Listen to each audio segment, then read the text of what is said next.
Good morning, guys.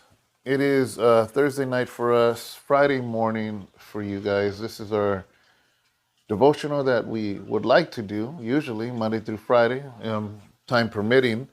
And,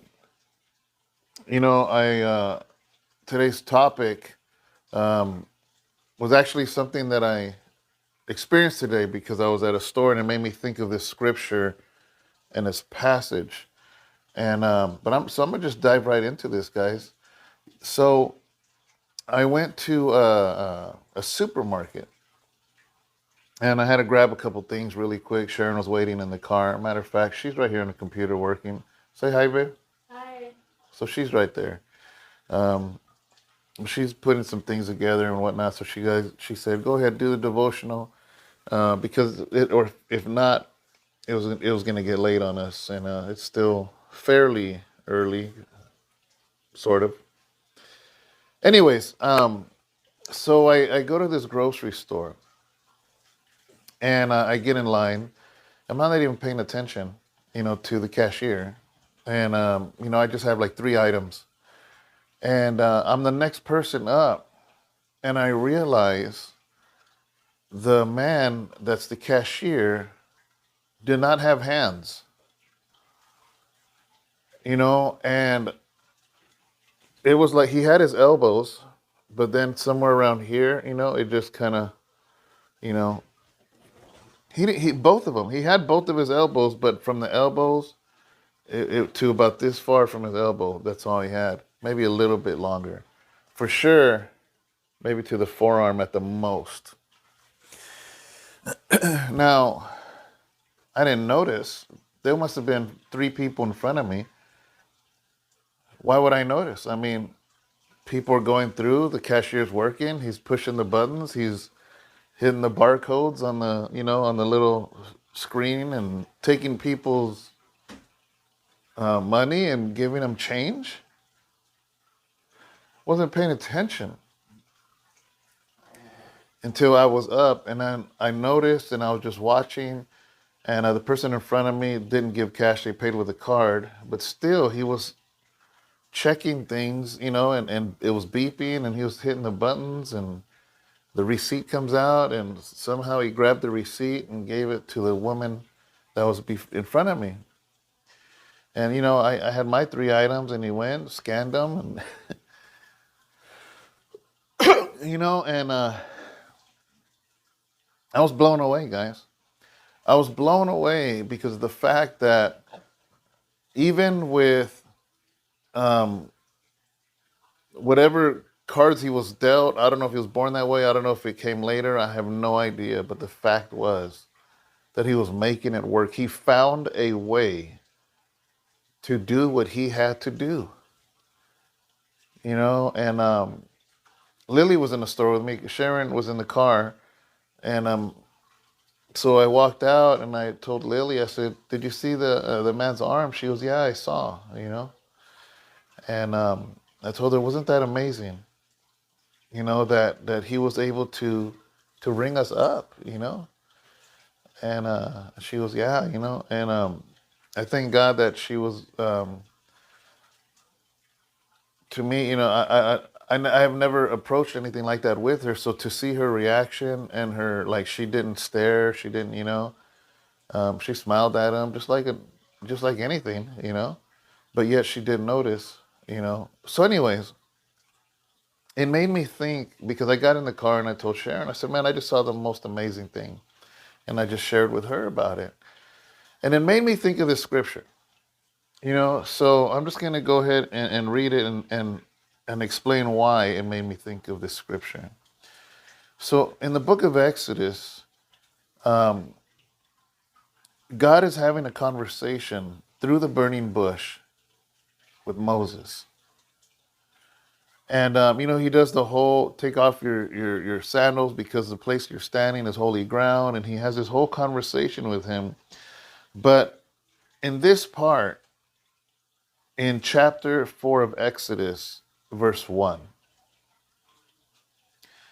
it says, "Then Moses answered, 'But behold, they will not believe me or listen to my voice. Because God is telling Moses, I want you to go back to Egypt and tell Pharaoh to let my people go. You got to remember, Moses had a background in Egypt. He was raised in the palace. He was raised as an Egyptian, yet he was a Hebrew. And in the midst of that, he killed an Egyptian guard because the guard was treating a Hebrew slave horribly. And because of that, I think because he was raised in the palace, he wasn't put to death. But nevertheless, I mean, he couldn't stay there, so they banished him from Egypt. That's how he ended up in the backside of the desert. That's why, like in that cartoon, they call him the Prince of Egypt, because he was basically raised under Pharaoh. But he was banished. He was a murderer. He was thrown out, and he finds himself as a shepherd. A lot of people don't realize that Egyptians looked down on shepherds. That was like the worst of the worst of the worst. Like if Egyptian would make fun of you, they'd be like, "Oh man, you smell like a shepherd." Like that was something really bad. And here Moses is a shepherd as a fugitive in the back in the backside of the desert. So imagine that, and God tells him, "I want you to go back to Pharaoh and tell him to let my people go." And can you imagine Moses was probably like, "Lord, do you realize who you're talking to? I'm the last person that should ask anything of Pharaoh. I murdered somebody." Moses would say, I killed somebody. I killed an Egyptian guard. I was banished. I was thrown out. I think you got the wrong person, basically, right? So, anyways, so it says here, Moses answered, "They will not believe me or listen to my voice, for they will say, 'The Lord did not appear to you.'" Right? And I mean, let's be honest. A lot of you that watch this channel and you're serving the Lord, and maybe you don't have such a perfect background. You don't have such a perfect, past life before Christ. And I have felt this before. Like, really, David? Like, you're gonna go and preach? Who's gonna believe you? Like, people are gonna know what you used to be about. And maybe some of you watching, maybe you came out of addiction. Maybe you came out of just horrible things, or horrible things happened to you, and your whole family or people around you, your social circle, I mean, just see you as a nothing or a has been, or almost treat you like a second class citizen because you made some wrong choices in life. And what does he say? He goes, "Lord, they're not going to believe me or even listen to me. They're not going to receive me." And it's almost like Moses saying, "Send somebody else. Why do you got to send me? I've been shattered. I've been broken. I've been scarred. Send somebody else." And anyways, and it says, because they will say, "The Lord did not appear to you." They're going to be like, "Moses, really? Like, you're a murderer and God chose you? Are you serious? You're a drug addict. You're an ex-con. You're this. You're that. You really think that God is going to talk to someone like you?" I think that relates. I think that's relevant. I think many of the people that watch this right now, you're watching this, and you maybe even doubt yourself. You're just like, "Am I really hearing from God? I mean, why would he talk to somebody like me?" So, and the Lord said to him, "What is that in your hand?" This is key, guys. Don't miss this. These are one of those verses that you just skim through and don't even stop. That's why you gotta stop and breathe when you read the scriptures. So remember, he's a shepherd, and a shepherd has a staff. That staff helps to be his support. Because remember, they didn't have paved concrete trails. It was rocky. There was holes. There was potholes. So a staff was going to help the shepherd not fall. The staff was going to help him guide the sheep. The staff was going to help him fight off wild animals that wanted to kill the sheep. So it's a support. It's a weapon. It's a guide. That staff meant a lot of things for the shepherd. And there's Moses. He has the shepherd. He has the staff in his hand. And it's interesting, right? Because God hears him out. Moses, like, they're not going to believe me. And the Lord, like, almost ignores him and says, what do you got in your hand? What is that in your hand? Obviously, the Lord knows what it is. But he's asking Moses because he's trying to teach Moses something. And he said, so Moses answers, he says, a staff? It's just a stick. And he said, throw it on the ground. So the Lord is like, okay, that's what you got? Throw it on the ground. And it became a serpent. And Moses ran from it. It instantly became a snake. But the Lord said to Moses, put out your hand and catch it by the tail. So he put out his hand and caught it, and it became a staff in his hand. That they may believe that the Lord, the God of their fathers, the God of Abraham, the God of Isaac, and the God of Jacob has appeared to you. So, anyways, it goes on into something else, but it's interesting that the Lord tells Moses, okay, you're self-doubting yourself, but what do you have in your hand? See, he didn't have a sword. He didn't have a shield. He didn't have a weapon. He didn't have a chest plate. He didn't have a helmet to protect him. All he had was a stick. And basically, God was trying to show him something. God was saying, you don't need those things. I will use what you have that's available to you. And I know this might seem weird, but that's the verse I thought of when I saw this man at the supermarket.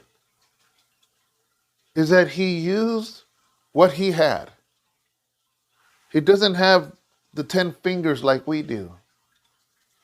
But he used and figured out how to do what he needed to do in order to survive. Because think about it, just because somebody loses their hands don't mean they don't have bills anymore.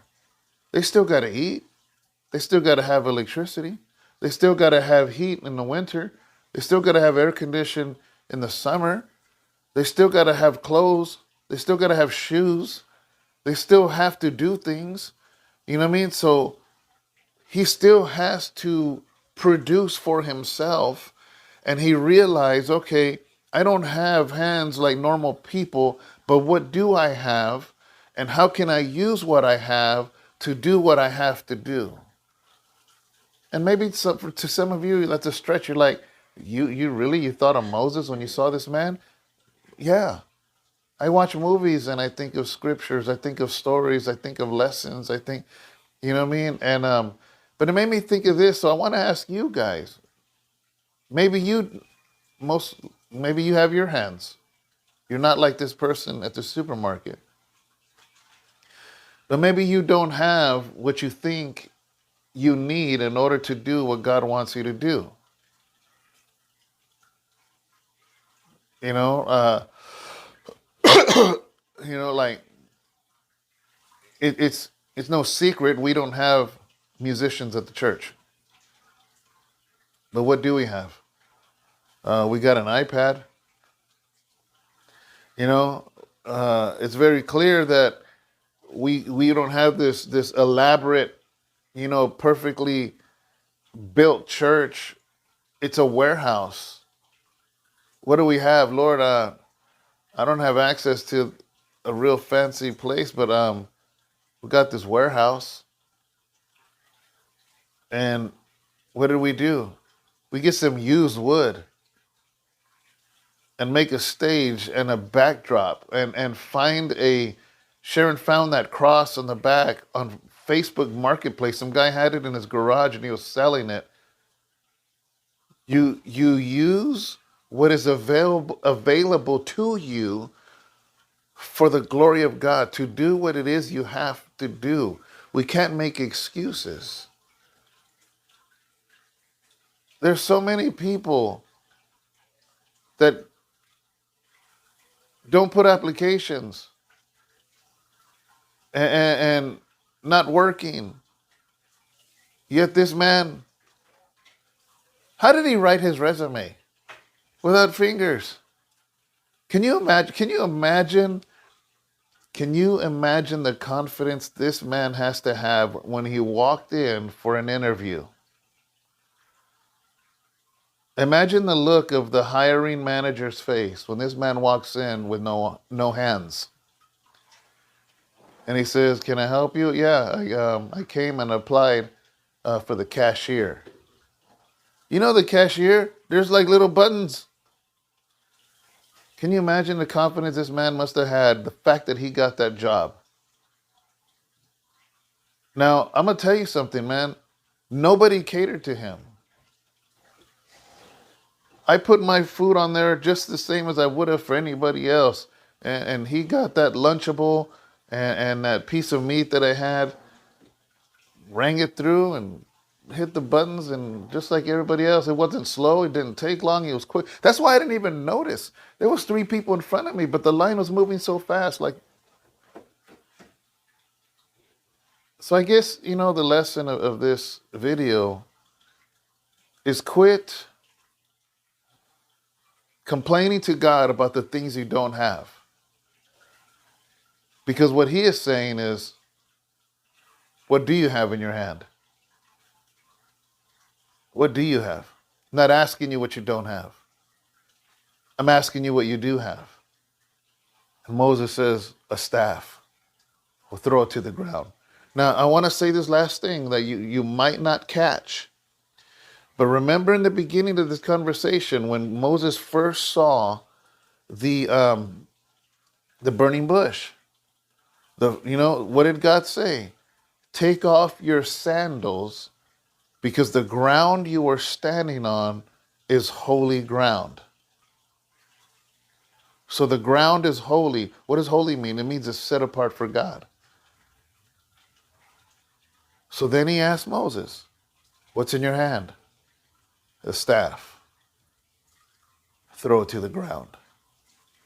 In other words, what you do have, throw it at the feet of God. Throw it at the feet of Christ. Because the place where he was standing was holy ground. And so what you have has to be made holy. See, I can have all the talents in the world, but it means nothing until I throw them on the ground in submission to the Lord. It was very important that he threw it to the ground because the ground he was standing was holy and set apart for God. So God's like, it's not about what you don't have. It's about what you do have, but you need to throw it down to me first. And you will see what I will do with the little bit that you have. So guys, that's what I wanted to talk about today. I can't even say he was a young man. He was probably maybe a little bit younger than me. And I was just amazed and almost humbled, man. Because sometimes, let's come back to this. We don't have a worship team. Let's say a keyboard player, a guitar player, a drummer, we have the capabilities of learning because we have fingers. It would be so embarrassing if this man without fingers showed up at the church, said, "Hey man, I saw your video.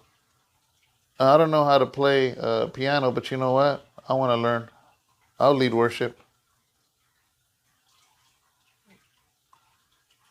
Man, it's humbling, guys. You have the capabilities because you have fingers, and do what it is that you are capable of doing with what you have in your hand, and use it for the glory of God, guys. So, anyways, with that, I'm gonna let you go. I pray that this blessed you somehow, that you were able to receive, that you were sorry about that, that you were able to receive. We're gonna end this video. Sharon, you want to say bye? Bye, guys. Love you guys. I'm sure you heard her. So God bless you guys. Thank you so much. Leave a comment on this video. Hit a like, subscribe, and share. Those four things help the algorithms of this channel. Shout out to all the members who, if you're a member, you're called a mega Christian. And the super mega Christians, thank you so much. God bless you. If you want to find out more about joining our members, you could literally go to our channel and it'll say join. If you don't see that, it's because you have an iPhone. So you actually have to go in on a laptop or on your iPad. You have to go on the internet, not on the YouTube. For whatever reason, iPhone and Google, who owns YouTube, kind of have this, I don't know, for whatever reason, you don't see the join button. But if you go to your Safari or your Google Chrome or whatever and sign into your YouTube, you'll see the join button there. And we do a lot of fun stuff on there just for members only. So anyways, guys, God bless you. Thank you so much. See you Sunday morning. God bless.